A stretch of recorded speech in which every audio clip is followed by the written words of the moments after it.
All right. You know, bullying really is about violence in our society, and I don't know why our society is becoming more and more violent.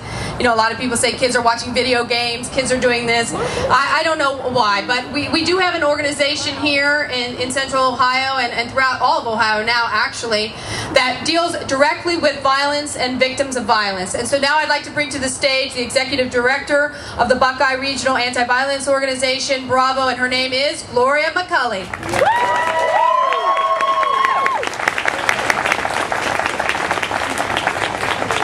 Wow. Can you hear me? Yep.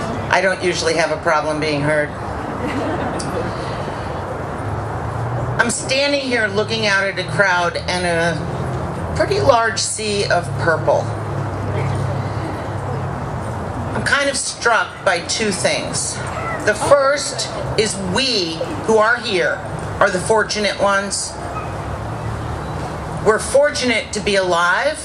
We're fortunate to have survived.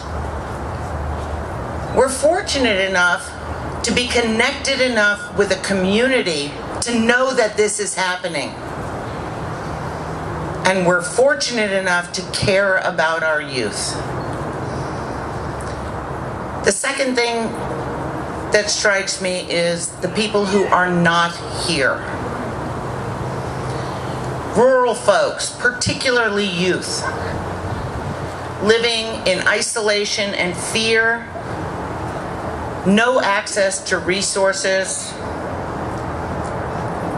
people who are young, old, middle-aged, living in survival mode, possibly homeless, poor, underemployed, too busy just trying to make it day to day to worry about coming to a vigil. Our schools are not safe. Our children are not safe.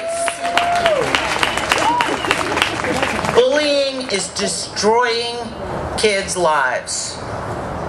And suicide is the ultimate consequence. But youth do survive, and those who survive still struggle. Not doing well academically, dropping out, turning to substance abuse to numb the pain. Depression, mental health issues, all of the things that ruin young lives. I don't like numbers a whole lot, but I'm going to give you some really hard statistics. 9 out of 10 queer youth experience harassment in schools. Suicide is the third leading cause of death in youth, second leading cause on college campuses. More than 1/3 of our LGBTQ youth report attempting suicide. That's appalling. Queer youth are 4 times more likely to attempt suicide. More than 50% of homeless youth are homeless because their families threw them out because of their sexual orientation or gender identity. Last year, Bravo took more than 100 reports from victims under the age of 24. Every year for the last 16 years, we have taken 25 to 30 reports from incidents occurring in schools. And that's just the tip of the iceberg. Bullying is violence. I'm going to go off script here because sometimes I do that. Young thugs turn into adult thugs.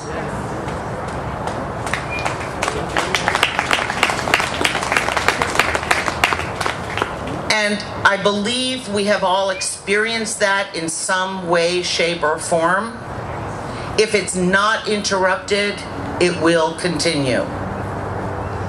It is up to us, those of us with the privilege and the ability to be here and be visible, and the luxury of being out, either as allies or GLBTQ. Speak up. Speak about our experiences and about our lives. Our lives are history. If we don't speak, our youth can't know it. We need to interrupt the homophobic jokes. That's at the bottom of the violence pyramid that I use when I do trainings. It's the jokes that start the progress of homophobia. If uninterrupted, people telling those jokes feel empowered to continue and to accelerate. And we must hold our schools accountable. Staff, teachers, and administrators. Again, I'm going off script here because just today in the local paper was a story about Eastlake, Ohio football team, where the fans of Eastlake started chanting faggot, faggot, faggot to the other team over and over and over again. And the principal spoke with reporters yesterday and said nobody's going to be punished because 300 kids were chanting it, and she is not suspending 300 kids. Who needs to be held accountable? We can teach our youth a whole lot of things about staying safe, but we have to teach the young thugs not to be thugs.